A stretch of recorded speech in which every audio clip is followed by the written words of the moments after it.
जब इंसान होता है तो दुश्मन भी होता है, दोस्त भी होता है। ये पूरा रिवेंज है। सही क्या गलत क्या की पहचान करें। चोर मचाए शोर, सबने ये मुहावरा सुना है। वो चोर कोई और नहीं, सुभान शरीफ है और उनकी टोली है मेरे चाचा लोग। एफआईआर के लिए बहुत जोर डाला गया, काफी दिनों तक जो है एफआईआर होने से रोका गया था।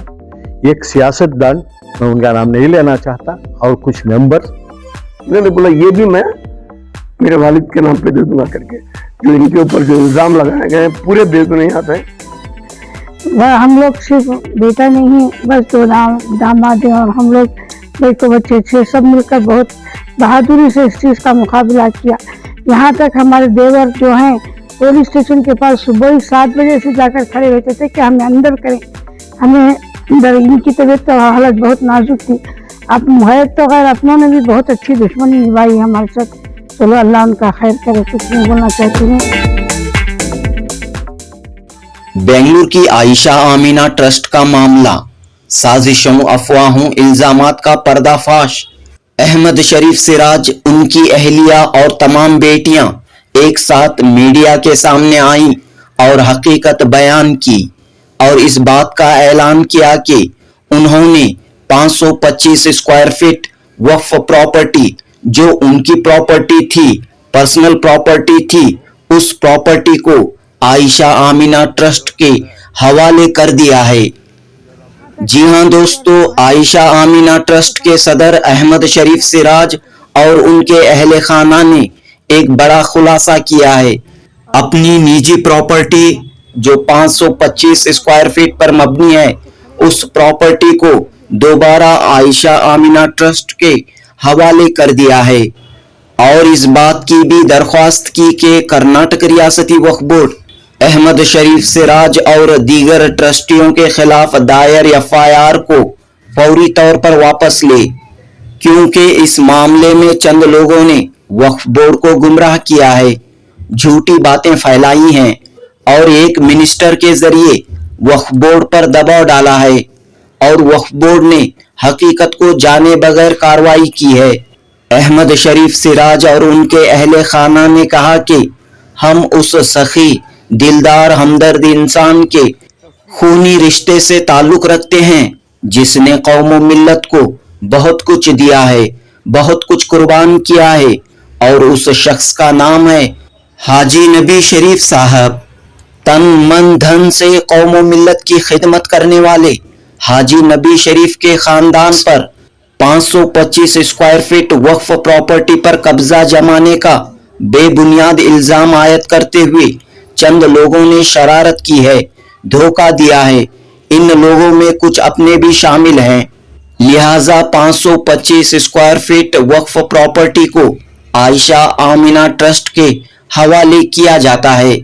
इस बात का ऐलान करते हुए अहमद शरीफ सिराज और उनके अहले खाना ने आज बतारीख 11 अक्टूबर बरोज हफ्ता मीडिया से खिताब किया। अहमद शरीफ सिराज की तबीयत नासाज रहने के सबब उनकी जानिब से रोजनामा पासबान के एडिटर मोहम्मद उबैदुल्लाह शरीफ ने मीडिया के जरिए इस पूरे मामले पर रोशनी डाली और एक मुअज़्ज़िज़ खानदान, कौम व मिल्लत के लिए कुर्बानियां देने वाले खानदान पर उंगलियां उठाने वालों को मोहम्मद उबैदुल्लाह शरीफ ने मुंह तोड़ जवाब दिया। दोस्तों, यहाँ एक बात यह भी सामने आई कि मरहूम हाजी नबी शरीफ के फर्जंद अहमद शरीफ सिराज की तबीयत दरमियान में इंतहाई खराब हुई तो चंद शातिर लोगों ने एक शख्स की नासाजी तबीयत का फायदा उठाते हुए इस शरीफ खानदान को बदनाम करने की बुज़दिलाना कोशिश की। हमें तो अपनों ने ही बदनाम किया, गैरों में कहाँ दम था। तो इस कोशिश में खानदान के ही चंद लोग शामिल थे। दूसरी जानिब चंद ऐसे लोग भी थे जिन्होंने नाजुक दौर में अलील अहमद शरीफ सिराज का साथ नहीं दिया, लेकिन अहमद शरीफ सिराज और उनकी 6 बेटियां और दामादों ने मिलकर हालात का मुकाबला किया और अपने दादा जान की और वालिद मोहतरम के नक्शे कदम पर चलते हुए एक बार फिर सखावत का मुजाहिरा किया। दर्द ही एहतजाज करता है, जख्म तो बेज़बां होते हैं, लिहाजा दर्द भरे अंदाज में अहमद शरीफ सिराज, उनकी अहलिया और बेटियों और दामादों ने इस पूरे मामले की हकीकत को मीडिया के सामने बयान करने की कोशिश की। जनूबी हिंद न्यूज रिपोर्ट। घर में ही बैठे अल्लाह ताला ने सारे मसले हल कर दिए, सब चीज से बरी हो गए। बस सबका शुक्रिया, उबैदुल्लाह साहब का और इम्तियाज भाई का भी बहुत शुक्रिया। ये सिर्फ दो लोग हमारे साथ बहुत उम्मीद से खड़े रहे और आखिर तक ये हमारा साथ दिया इन्होंने। सिराज साहब, आज की ये प्रेस कॉन्फ्रेंस बुलाने का क्या मकसद है?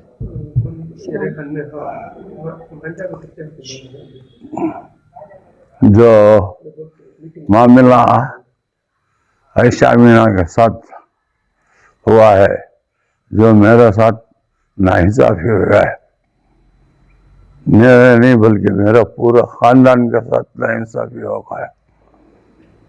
और यह चीज़ जो है, नबी शरीफ साहब जो वफ़ करे मेरा वालिद है, और जो इनका मेजरमेंट सब दिया कि ही पूरा गलत है,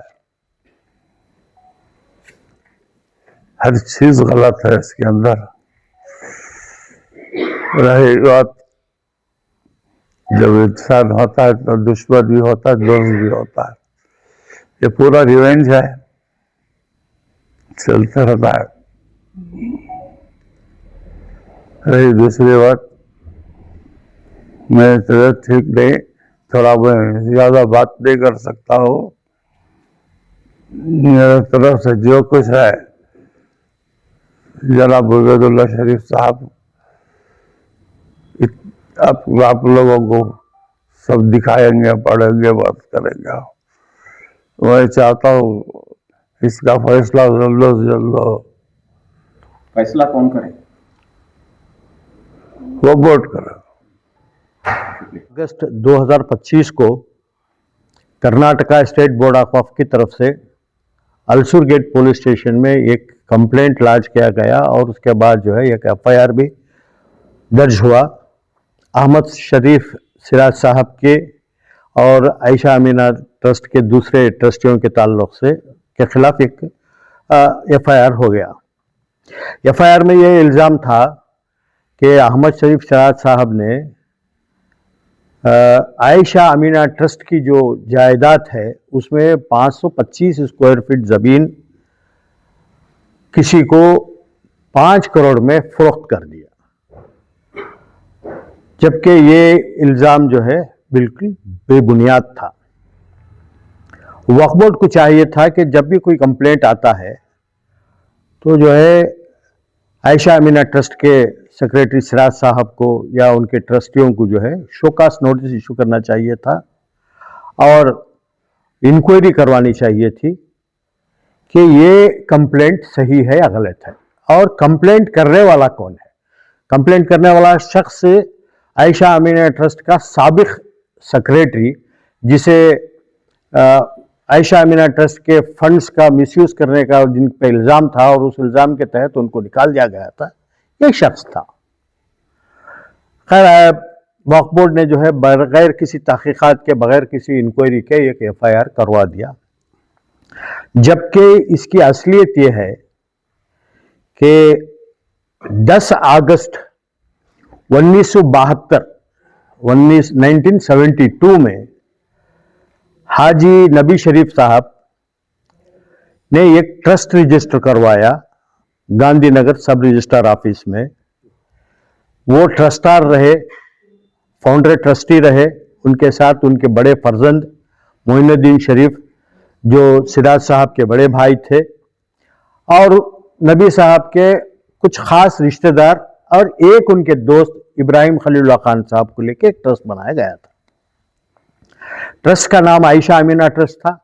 आयशा जो है नबी शरीफ साहब की वालिदा का नाम था और अमीना जो है अमीना जो है वो नबी शरीफ साहब की अहलिया और सिराज साहब की वालिदा थी। इनके नाम से ट्रस्ट बनाया गया और उस ट्रस्ट के कुछ अगराज मकासिद थे, एम्स एंड ऑब्जेक्ट्स थे। तो उसके बाद जो है तकरीबन अक्टूबर के महीने में 1972 में ही 1972 में 2 महीने बाद जो है नबी शरीफ साहब अपने सरफ खास से एक प्रॉपर्टी खरीदते हैं नंबर 5 और 6 सरदार पत्रप्पा रोड में। और वो प्रॉपर्टी वो जब खरीदते हैं तो वो आयशा अमीना ट्रस्ट के नाम से खरीदते हैं। वो भी गांधीनगर सब रजिस्टर ऑफिस में रजिस्टर्ड है। और जब वो प्रॉपर्टी रजिस्टर कराई गई उसमें खाली जगह भी थी और कुछ आउट हाउसेस भी थे। तो इन दोनों को लेकर जो जब ये ट्रस्ट बनाया गया उसका जो टोटल मेजरमेंट था 6541 स्क्वायर फीट था। समझ गए आप। उसके 10-12 साल बाद 1984 में 1984 में डॉक्टर मुमताज अहमद खान साहब जो है इसके सेक्रेटरी बनते हैं इस ट्रस्ट के। और वो जो है इस ट्रस्ट को वक्फ बोर्ड में रजिस्टर करवाते हैं। वक्फ बोर्ड जो है इस ट्रस्ट को रजिस्टर करता है 18 तारीख अक्टूबर के 1984 में 1984 में। और बाकायदा जो है एक, क्योंकि गेजेट नोटिफिकेशन पहले हो चुका था 1965 में, तो एक सर्टिफिकेट ऑफ रजिस्ट्रेशन उन्होंने इशू किया। और वो सर्टिफिकेट ऑफ रजिस्ट्रेशन जो है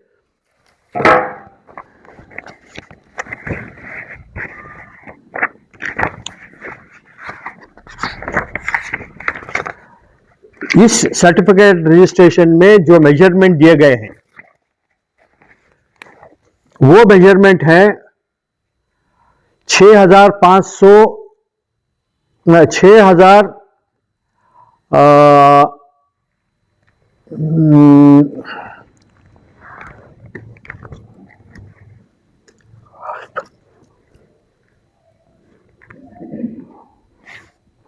6050 पर 8.76 स्क्वायर फीट।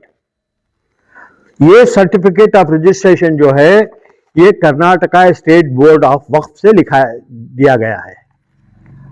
ये रजिस्ट्रेशन होने के बाद जो है ट्रस्ट चलता रहा।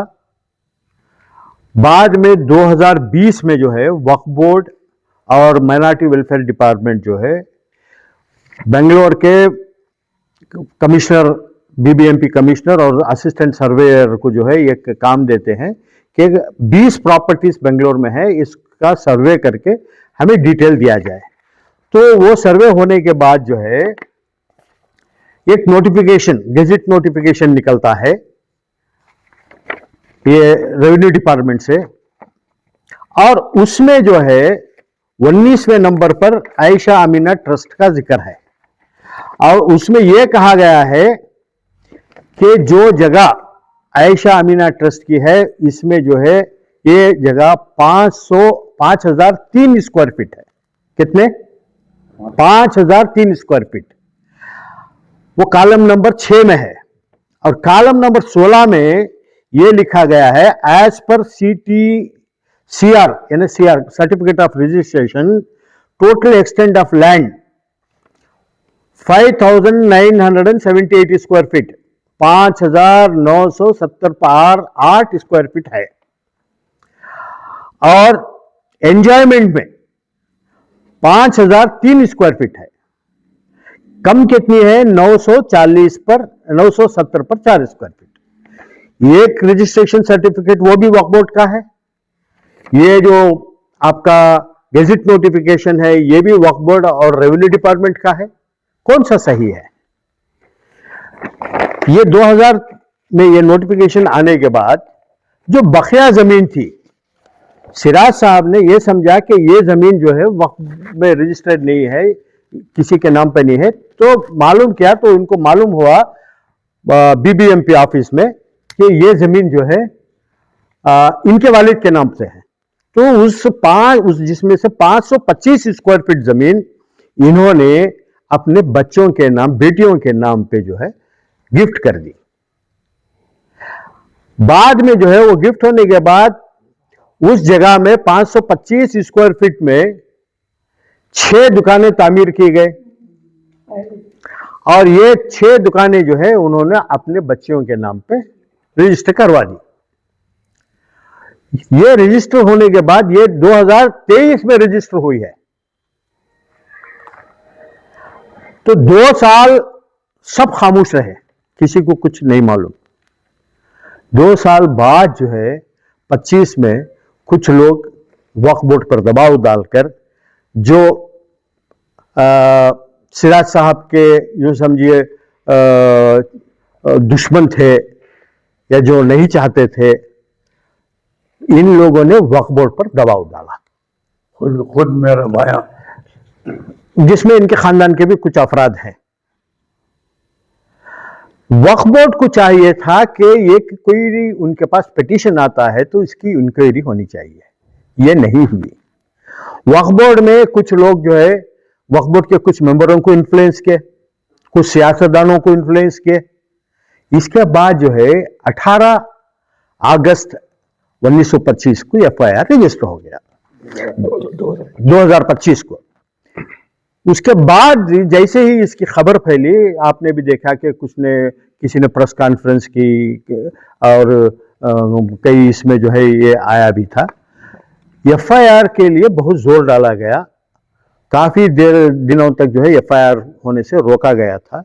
एक सियासतदान, मैं उनका नाम नहीं लेना चाहता, और कुछ मेंबर उस वक्त के सीईओ पर, अब जो मौजूद है वो सीईओ नहीं थे, उस वक्त के सीईओ पे दबाव डाल के ये एफआईआर करवा दिया। जैसे ये खबर फैली, सिराज साहब बीमार थे, कुछ रोज डॉक्टरों के पास जाना, हॉस्पिटल के पास जाना था, तो उनके बच्चे, उनकी फैमिली मेंबर्स, उनके दामाद सब मिलकर ये सोचा कि हाजी नबी शरीफ साहब जो 6500 स्क्वायर फीट जमीन आयशा अमीना ट्रस्ट के नाम से करते हैं, 6050/3 कुछ भी है, तो ये 525 स्क्वायर फीट किस बात की है, जबकि इन्होंने कई पैसा लगाकर वहां पे जो है दुकानें भी बनी थी।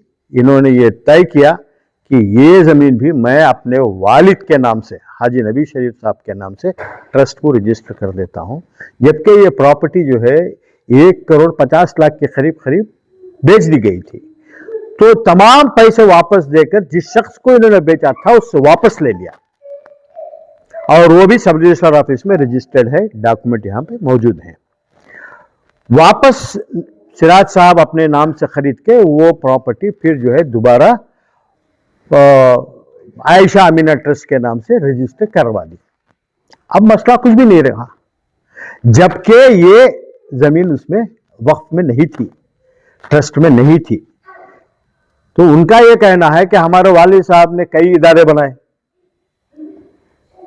तो ये 525 स्क्वायर फीट लेके क्या करेंगे, जिसमें तकरीबन 1,10,000 माहाना किराया आता है। इन्होंने किराया, जगह जो तामीर की थी, वो खर्च सब कुछ जो है अपने वालिद के नाम से फिर आयशा अमीना ट्रस्ट को डेडिकेट कर दिया है। अब इनका यह मुताल्ला है कि वक्फ बोर्ड फौरी तौर से जो मैंने जगह आयशा अमीना ट्रस्ट के नाम से दी है, उस जमीन को वक्फ के तहत लेकर एक कॉरिजेंडम रिलीज करे और वक्फ में उसको जमा ले, और जो बेबुनियाद एफआईआर हुआ है उस एफआईआर को फौरी वापस लिया जाए। वरना जो है आइंदा आने वाले दिनों में नबी शरीफ साहब जैसा कोई आदमी आके जो है ना ट्रस्ट बनाएगा, ना कौम की खिदमत करके जो है वो इदारे जो है वक्फ में रजिस्टर कराएंगे। आज से 45 साल पहले जो है नबी शरीफ साहब ने जो है जो कारनामे किए हैं, अगर उसकी थोड़ी भी हमारे दिलों में इज्जत है तो हमें चाहिए कि इस केस को न सिर्फ खत्म किया जाए, बल्कि आज के दौर में नबी शरीफ साहब का जो खून इनके और इनके बच्चों के लोगों में दौड़ रहा है, उन्होंने ये प्रॉपर्टी वापस देके साबित कर दिया कि हम भी ये काम कर सकते हैं, हम भी कौम के लिए कुछ भला कर सकते हैं। जबकि मुझे मालूम है, मैं अपनी ज़ाती तौर से कहता हूं कि अल-अमीन देवर जनरल स्कूल, अल-अमीन कंबोलपोश स्कूल और हमारे मदरसे निस्वान के लिए जो है हमारे शरीफ साहब जो है, सिराज शरीफ साहब, उनके बच्चे जो है, उनके अहलिया काफ़ी मदद करते हैं वहाँ के असातिज़ा की, वहाँ के जो है तलबा की। न सिर्फ वहाँ बल्कि कई जगह स्कूलों में जाते हैं। जो होसकोटे में अलमीन का इदारा है, वहाँ के बच्चों को जाना, उनकी मदद करना।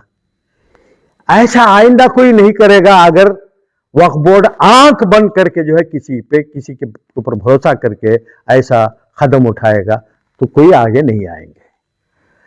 बस इतना ही है कि इस केस को जल्द से जल्द वापस लिया जाए और जो जगह इन्होंने दी है उसको वक्फ के गेजेट में कोरिजिनडम रिलीज किया जाए।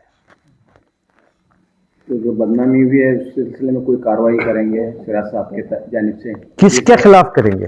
नहीं, जो एफआईआर लगाने में कोई एफआईआर जो है वो वक्फ बोर्ड की तरफ से हुआ है, वक्फ बोर्ड को चाहिए, वक्फ बोर्ड की जिम्मेदारी। हाँ, मगर इस वक्त मेरी अपनी जाति, मैं उबैदुल्लाह शरीफ की हैसियत से कहना चाह रहा हूं, जब ये इल्जाम इन पर लगाया गया था उस वक्त जिस तरीके से कुछ लोगों को इनका साथ देना था वो साथ नहीं दिया। ये एक अफसोस की बात है। कोई भी एक इदारा होता है, इदारे में अपने ही इदारे के किसी एक शख्स पे या कुछ 2-3 अफराद पे कोई इल्जाम आता है तो पूरे लोगों को मिलकर उसका मुकाबला करना चाहिए, वरना इदारे नहीं चलते। पहले जो चल गए, अब माहौल बदल गया है।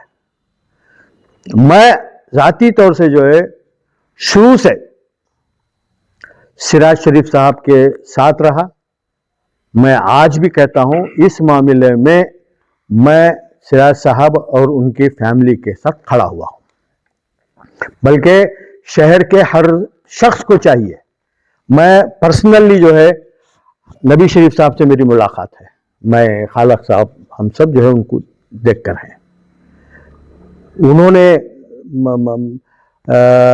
आज हम ये कहते हैं कि एम्पावरमेंट ऑफ वुमेन का जो हम बात करते हैं वो काम उन्होंने आज से 50 साल पहले किया है। अपनी बीवी, अपनी वालिदा के नाम से एक ट्रस्ट बनाना और उसके अगराज मकासद के ऊपर चलना।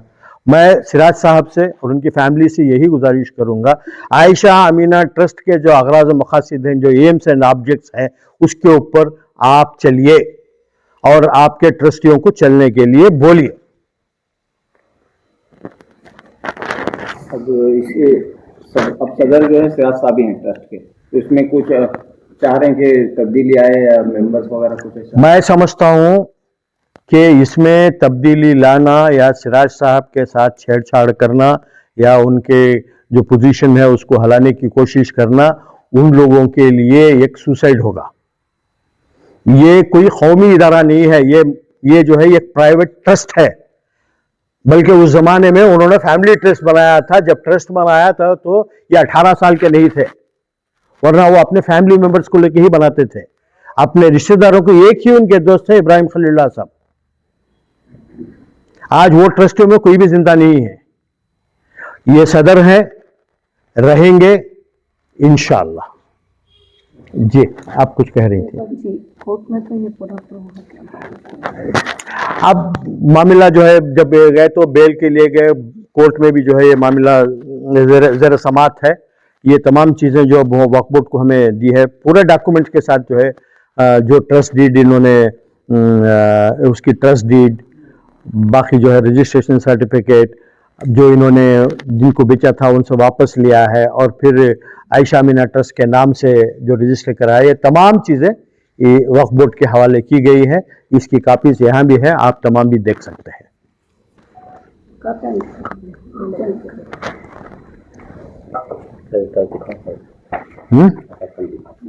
कौन सी कापी होना?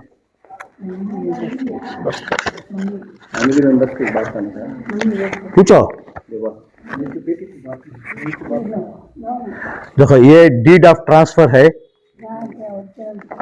सिराज साहब जो है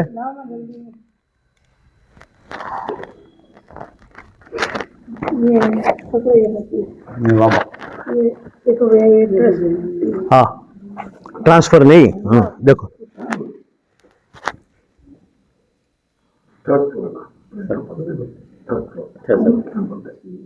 15 सितंबर 2025 को जो है ये प्रॉपर्टी सिराज साहब आयशा अमीना ट्रस्ट के नाम से जो ट्रांसफर किए हैं उसके कागजात हैं ये।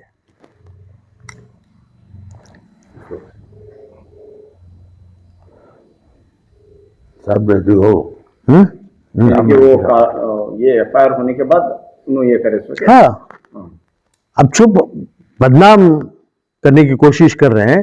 तो जिस तरीके से उनके वालिद ने ये प्रॉपर्टी दी थी, जो बकिया प्रॉपर्टी थी जो इनके नाम पे थी, वो इन्होंने उसके नाम कर दिया, वापस नहीं कर दिया है। इनकी थी जो कंस्ट्रक्शन किए, 6 दुकानें जो कंस्ट्रक्शन किए थे, जो उसके ऊपर जो भी पैसा खर्च हुआ और जो आमदनी आ रही है, सब चीज जो है आयशा अमीना ट्रस्ट के नाम डेडिकेट कर दिया है।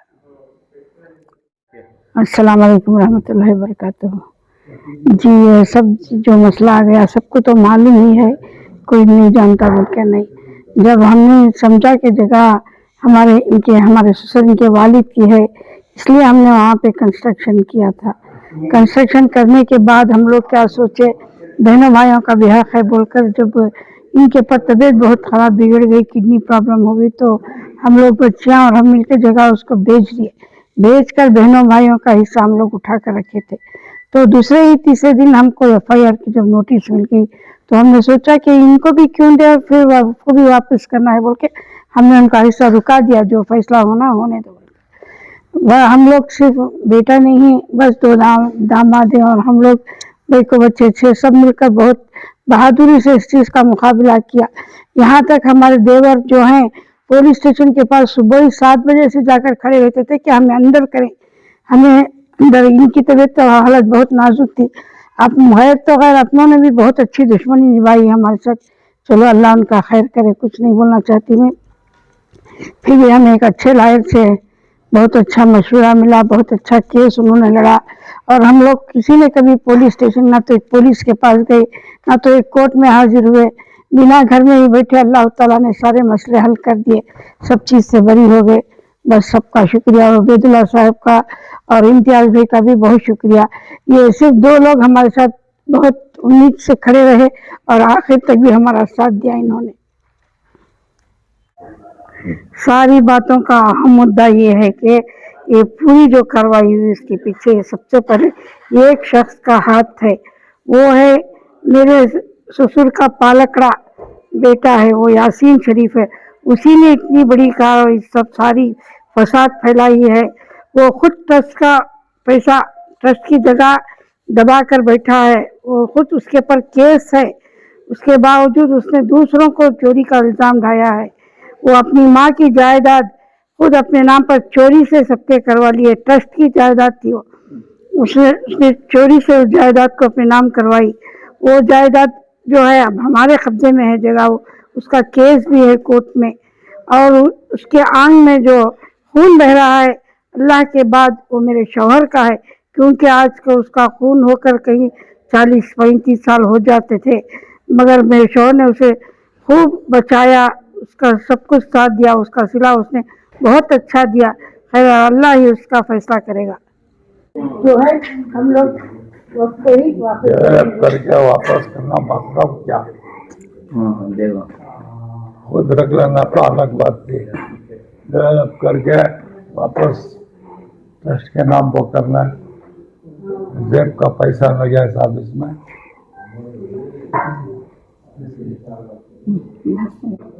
इस अंदाज में भी जो आपने कुर्बानी भी दी, यहाँ पर कुछ मसले पैदा हुए, तो क्या कहना चाह रहे हैं? अस्सलाम वालेकुम, मेरा नाम नवाज शरीफ है। मैं साहब का दामाद हूँ, दामाद से ज़्यादा बड़ा बेटा जैसा हूँ, पहला दामाद हूँ, जिन्होंने एजुकेशन के लिए अपनी पूरी लाइफ सेक्रीफाइस की। जो नबी साहब के बारे में जो उबैदुल्लाह साहब ने बताया था, वुमेन एम्पावरमेंट जो 1972 में कोई सोच भी नहीं रहा था कि 13 साल 14 साल की उम्र में बच्चियों को शादी करना, उस समय इन्होंने वुमेन एम्पावरमेंट का सोचा। उन्होंने गौसिया इंजीनियरिंग कॉलेज बनाई, उन्होंने आयशा अमीना ट्रस्ट बनाया। ये सब करके जब इनकी तबीयत नाजुक नबी सराय बनाया, जब साहब की तबीयत थोड़ी नाजुक हुई तो जो एलिमेंट्स सोच रहे थे कि ये नाजुक हैं, इनके साथ कोई नहीं है अभी, तो हम थोड़ी ना थोड़ी बदमाशी करेंगे करके इन्होंने जो किया इसका तो जैसा हमारे मदर इन लॉ ने भी बोला कि ऊपर वाला इसका अजर देने वाला है, बट इन्होंने इस उम्र में प्रॉपर्टी, फिर भी इन्होंने बोला कि मैंने इतनी लाइफ मैंने एजुकेशन के पीछे सैक्रिफाइस की है, अब मैं ये बेकार अफवाहों में नहीं करना चाहता हूँ। मेरे बाप ने जो भी दिया है, नबी साहब ने जो दिया है 6050 स्क्वायर फीट, जो 570 स्क्वायर फीट जो इनकी थी, इन्होंने बोला ये भी मैं मेरे वालिद के नाम पे दे दूंगा करके। जो इनके ऊपर जो इल्जाम लगाए गए हैं पूरे बेबुनियाद हैं। He was just targeted because of his ill health, जो इनकी बीमारी थी इसकी वजह से इनको टारगेट किया गया था। चलिए, बड़े लोग हैं, उबैदुल्लाह साहब हैं, इम्तियाज साहब हैं, ये सब लोग साथ में खड़े रहे। जैसा मैं भी नाम लेना नहीं चाहता कि बहुत लोग जिनको इन्होंने वो ओहदे पे लेके आए थे उनको खड़ना चाहिए था, नहीं खड़े, बट फिर भी वक्त है, हम तो पिल्लर के जैसे खड़े हुए हैं, हम इनके साथ हर टाइम है। जब ये सेहतमंद थे तो इनकी आवाज से लोग डर जाते हैं। शेर, बट इनको नहीं मालूम है, शेर अगर उम्र भी होती है, तकलीफ भी होती है, शेर शेर ही होता है। तो ठीक है, हमारे लिए कुछ फर्क नहीं पड़ा, बस तकलीफ इतनी हुई कि हर फैमिली मेंबर को की जरूरत नहीं थी, ये बदमाशी करने की जरूरत नहीं। जैसे साहब ने बोला एक शोकास नोटिस चाहिए था, वी वुड हैव रिप्लाइड। भाई ये हकीकत है, साहब ने जो एक A to Z जो बात बोली विथ मेजरमेंट, वही कॉन्फ्लिक्ट है। वक्फ का मेजरमेंट जो इन्होंने नबी साहब ने दिया था, मुमताज साहब ने जो दिया था, उसका मेजरमेंट अलग है, जो BBMP ने सर्वे किया उसका मेजरमेंट अलग है। तो बस मैं यही चाहता हूं कि ये हर आवाम के, हर आदमी को ये पहुंचे कि एक एजुकेशनिस्ट को ऐसा बदनाम करना, जिन्होंने कौम के लिए इतना किया, फ्यूचर में हम जैसे लोग डरेंगे कि भाई क्यों करें। बस शुक्रिया। वक्त में जो लोग साथ देना चाहिए था वो भी नहीं, उन्होंने नहीं दिया। साहब के अलावा, उबैदुल्लाह साहब के अलावा, इम्तियाज साहब के अलावा किसी ने नहीं दिया, बट ठीक है, हम हैं, हम उनके साथ हैं, हम करेंगे।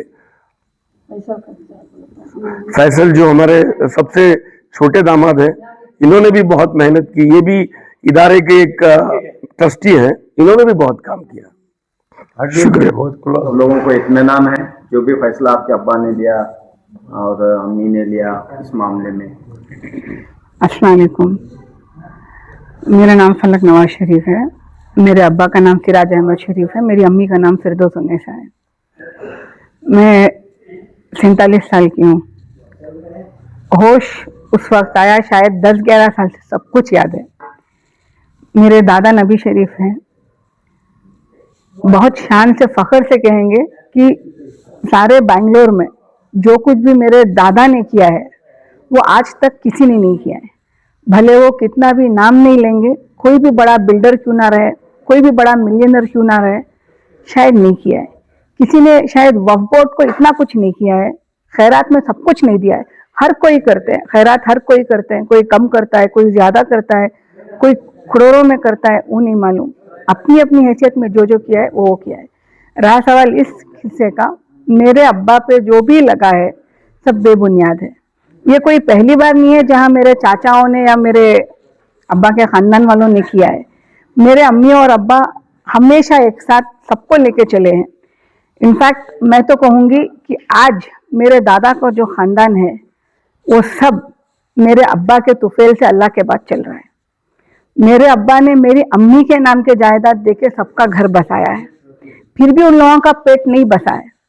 हर वक्त उनको रहती है मेरी निगाह मेरे अब्बा अम्मी के सब कुछ पे। ये पहली बार नहीं है जो मेरे चाचाओं ने ये किया है। 20 साल पहले जब मेरे अब्बा बहुत बीमार थे, 21 दिन तक कोमा में थे, उस वक्त भी उन्होंने ये शरारत की थी। उनकी प्रॉपर्टी लेके, उनकी जो कमाई का जरिया था वो प्रॉपर्टी पे बैठ के, उस वक्त मेरे अब्बा बीमारी की हालत में भाइयों से गिड़गिड़ाए थे कि मेरे 6 बेटियां हैं, मगर मेरी अम्मी मेरी अब्बा को लेके शेर के जैसा सामने खड़े होके आधी रात को सबको भगाया, सबको बाहर भगा के वो दिलेरी से, हम सबको वही दिलेरी से बड़े किए। हमारे कोई भाई नहीं है, मगर अगर शायद 100 भाई भी होते ना, तो भी जो हिसाब से मेरे माँ बाप ने हम एक एक बेटियों को बनाया है, 100 बेटों के बराबर एक एक बेटी को बनाया है।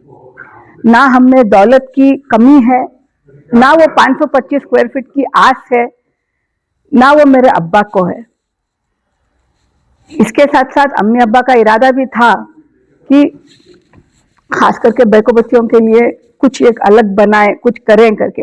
इंशाल्लाह करेंगे जरूर, मगर इस तरह की शरारतियों के वजह से हुआ तो शायद कोई आगे नहीं बढ़ेंगे।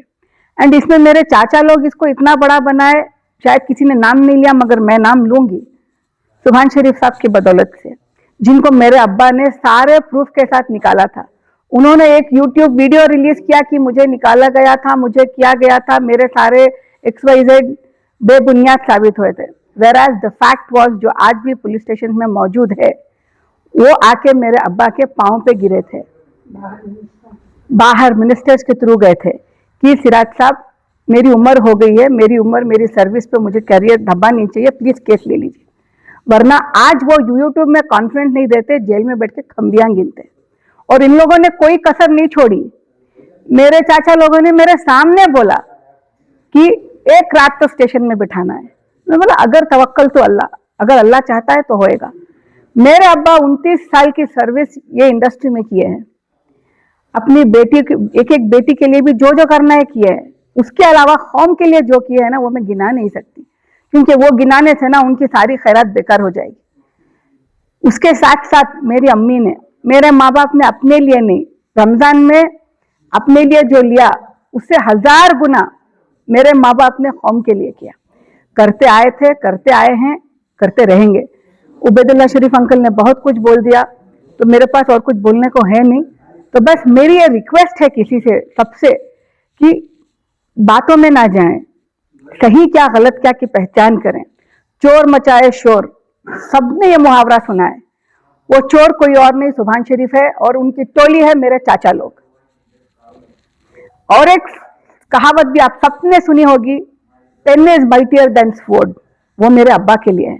मेरे अब्बा ने 29 साल से कलम पकड़ा हुआ है, पेन पकड़ा हुआ है, और वो पेन ही उनकी तलवार रही है।